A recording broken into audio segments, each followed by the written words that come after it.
Welcome along, everybody. Welcome along. Previews and reviews. Me, Mark Fanning from Flag to Finish Racing. We're just going to touch a little bit of a recap on Gorn Park. What a fantastic day's racing it was. It wasn't there. It looked like it was hard going, testing conditions, heavy bottomless ground. But yeah, it was a hard day's racing. Looked like a great day if you were there. So anyone that was there, I definitely was talking to a few people, and they definitely enjoyed the day. First race maiden hurdle went away Champagne Jury for Keith Donoghue and Gavin Cromwell. A couple of fancy ones were taken out, and this lad was hammered in Even Money, B Eagles Quest, the Mullins combination, 4-1 back in second, and Ifago as well. Our selection 2-1 back in third.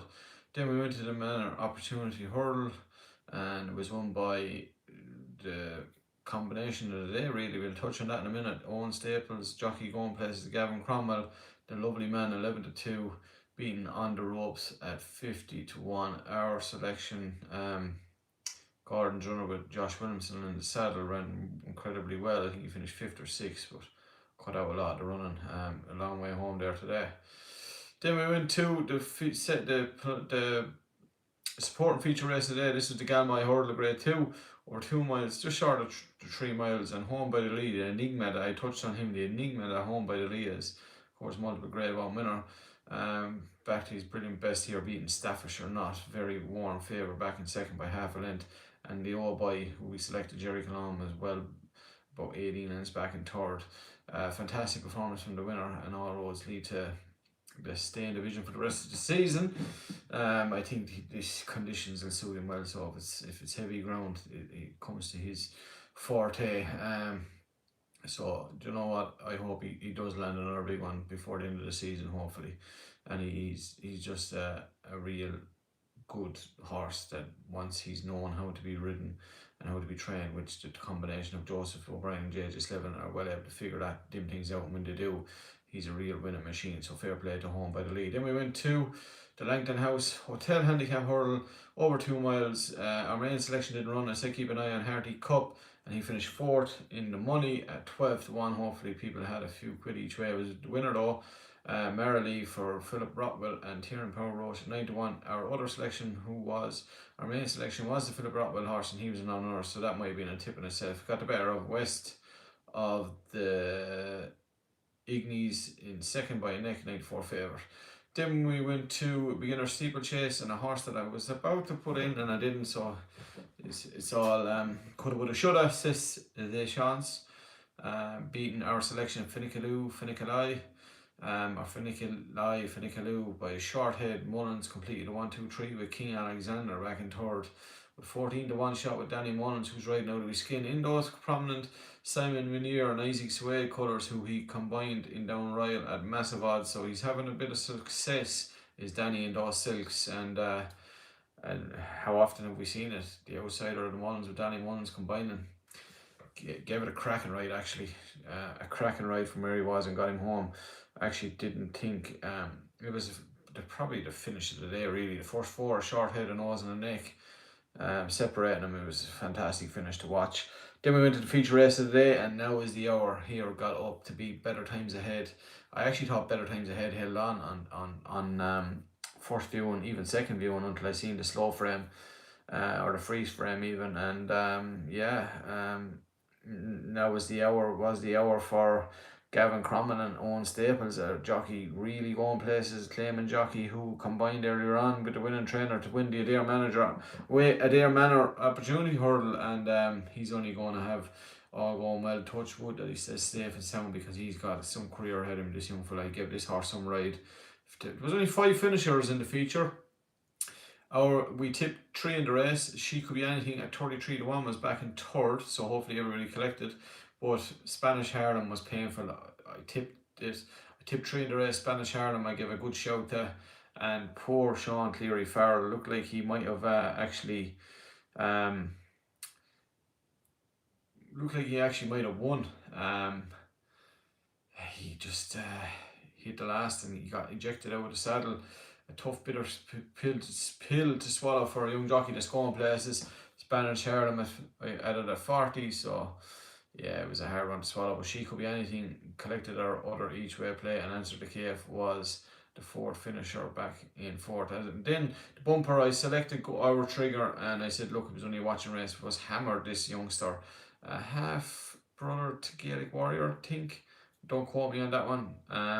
Owned by those prominent Bronson Racing owners, with this time in partnership with Corbin Group, and this looks like a real nice prospect, beating Hunting Boots of Gordon Elliott and Gigginstown colours back in second. But look, this is a review of the Thyestes Day. Let's kick on to the main show, and that is feature of Saturday's weekend's action is Trials Day at Cheltenham. It's a 12:05 start, 2, 4, 6, 8 races to choose from, some cracking contests, small fields though in some of the races, and there's a lot of short ones. I'm going to try and hopefully can we see a bit of value in there. And look, a couple of mad selections, but that's what we're all about here, a bit of fun, and hopefully we get one or two of them over line or into look at 15. As I said, 12:05 start. This kicks us off at a 2.5 mile handicap chase, 9 runners declared here. I like one at a price here, Paul Nicholls, Freddie Gingle, who will be looking to come in for a lot of rides now that Harry Cobden has signed the McManus deal. Runs in those McNeil colours, famous colours now of course, and have been down through the years, but haven't had some nice ones, most notably that Grey One winner a couple of weeks back. Something drama, no dramas or something like that. I'll remember his name in a second. But this lad at 20-1 has run some nice races. Actually, this, I think he comes in under the radar a bit here. If you go back some of his runs there, like he won at Chepstow very impressively, a maiden hurdle, and was second in a grade 2 at Sandown. Was fourth in a grade 2 at Cheltenham. He was beaten 13 lengths though. But then went to Kempton, was second, and then went to Ayr and won. He was second and fourth in his last 2 starts. But I just think coming back here in the handicap company, a few people in the chat, hello to everybody, welcome along, tell me where you're from. I just think that at 20-1 you're going to get maybe an extra, you're going to get 3 places on the day anyway, barring a couple come out. But at 20-1 I'm willing to take a chance on Quebecios. Then the second race on the card is the first graded race of the day. This is the Triumph Trial, over 2 miles, 10 runners declared here. A very short one with Masterio Conti, unbeaten since coming from France. He's only had the one run around Kempton. Looked very good at Christmas with Harry Skelton and Dan Skelton in those colours now of partnership colours of Hales, Mason, you know, all Ferguson, all those lads that are stuck in here. And then Manila Yoga looks to be second in the betting very closely there for Paul Nicholls. Sam Twiston Davis coming back in for some nice rides. Of course, Harry Cobden is out injured. Another horse that came from Ireland won an academy hurdle here, so could run in a maiden hurdle, and won one in Newbury. Looked very impressive that day, 9-4. I think the two of these might have a bit of class about them, but I'm going to take a chance here with a horse that I think people are forgetting about. He's 8-1, so I'm going to go each way. One horse town here, Harry Derham, Paul O'Brien combining. Was beaten at odds on favourite the last day around Cheltenham in a Triumph Trial by Manila Study, and I just think if we can get him a little bit closer, he looked very impressively when landing another Triumph Trial back at the November meeting, and that was a grade 2, so he's grade 2 winning horse. He had a string of wins before that, so he came from the flat. He came from the flat spear and was unbeaten until the last day. He had 4 wins from 5 starts now, so I just think at 8-1 I'm ready to take a chance, definitely to be in the top 3 here on One Horse Town. Then we're going to go to the third race in the card. This is a Premier Handicap over 2.5 miles. We got 11 runners declared here. I like Triple Trade. I just think he's sweet against the wins at the minute still, and he's won around the course twice. Joe Tizzer combining Brendan Powell. This lad has won 2 from his last 3, and Brendan, the only time he didn't win was when Sam Twiston Davis was on in the middle of those. He won around here 2 starts back and was third, or 3 starts back and was third in his last run at the track. Then came back to Sandown and won. I thought was a little bit still up his sleeve maybe. So look, he is what you get, and I think you'll get a run for your money at 11-1. definitely might play it each way on that. Very short one with Jaguar for Oliver Greenall and John Joe Neal combined in those McManus colours, but I'm going to take a chance of triple trade each way. Then we're going to go to the cross country race. I'm not going to overly touch on this. One that catches my eye at a price is ICO Madrick. If he can get his jumping together, he ploughed the last day he ploughed the third last over in behind final orders, and a lot of these are taking a chance again. Very short one there with Emmett Mullins' Javert d'Estrival, who was second at this horse I'm selecting, was third in, but I just think that if he didn't plough the third last over, I think he would have got a lot closer, and you're getting 7-1 versus 6-4. Look, Emmett Mullins' one's going to take the beating. Final order, not without a chance either, and the top on favour as Champ winner last time out at massive odds at Christmas, but I'm just going to take a chance here with the French Raider. Then we're going to go to the 3 mile 1 grade 2 chase. 4 runners declared here. Grey Dawn and very short La Home Pressy. He always gives a good account of himself. Spillane Tower, can he bounce back for Jimmy Mangan? Great to see. It's interesting that Mark Walsh stays in Fairy House for a very short one on the day, who I think will take a lot of beating in their feature race. We might touch on that just before we finish the preview. Jack Hindy combines here, but I'm going to take a chance here with the Old by Flown Porter. Having his first run in over a year and a half, when last seen winning the Kerry National that I tipped to win that day. This is don't forget now, this is a multiple Stayers hurdle winner at the Cheltenham Festival. I know he's not getting any younger, he's 11, but Grey Dawn is 9, albeit a lot less miles on the clock maybe, but I just think at 11-1 here, look, maybe betting it out, but I'm going to sneaky fiver here at 11-1. We've seen it before, the outsider they say the outsider 3, but this time we're going for the outsider 4, so I'm going to go for the All by Flown Porter. Write him off at your pearl. I think he'll give a good account of himself if he's back to any way of his old form. Then we're going to go to arguably the feature race of the day for viewing contest anyways. It's basically a champion hurdle trial, even though it's not registered as that obviously, but it's Sergino taking on New Line. Who's going to come out on top? I think at the minute you're going to have to find it very hard to find a flaw in Sergino. Of course, he missed a bit of time, and then he came back after being out since February. He came back in December, and he looked very impressively, beating Golden Ace in the Grade 1 Christmas hurdle by 6 lengths. I just think he turns up here if he's anyway back to what we've seen. There's always that question after their first run back, are they still the same, even though they have won? Does that bounce factor? But I just think all roads are leading to champion hurdle here. It will be an interesting contest. I think it's going to be a proper race, and I can't see Naminian Lion not running the race here. Has some very, very good form and has ran around some decent races around Cheltenham. Conor Farrell, would be great to see him combining on the big day. He was he's taken over here, this Kerry Lee recruit, in the last couple of starts, and arguably his first ride on the horse, he gave it a cracking ride. I thought it looked like he's nearly after sneaking it here, giving it a cracking ride. I thought in the fight in 5th behind Golden Ace, only beaten a length and 3/4, and then was beaten in Windsor, was favoured and supported well on the day in one of those big races at Windsor. I don't think it was a great race, but it was a lot of money on the line when Potter's Chairman, but it looked like at one stage going to be outpaced, still only beaten a length 3/4. I think he can give a good account of himself, but for me they all be chasing Sergino's tail here, Nicky Weinwell and Nicky Henderson. Then we're going to go to the penultimate race on the card. This is the Cleve Hurdle. It's another cracking contest for me, but it's a race I'm just going to watch.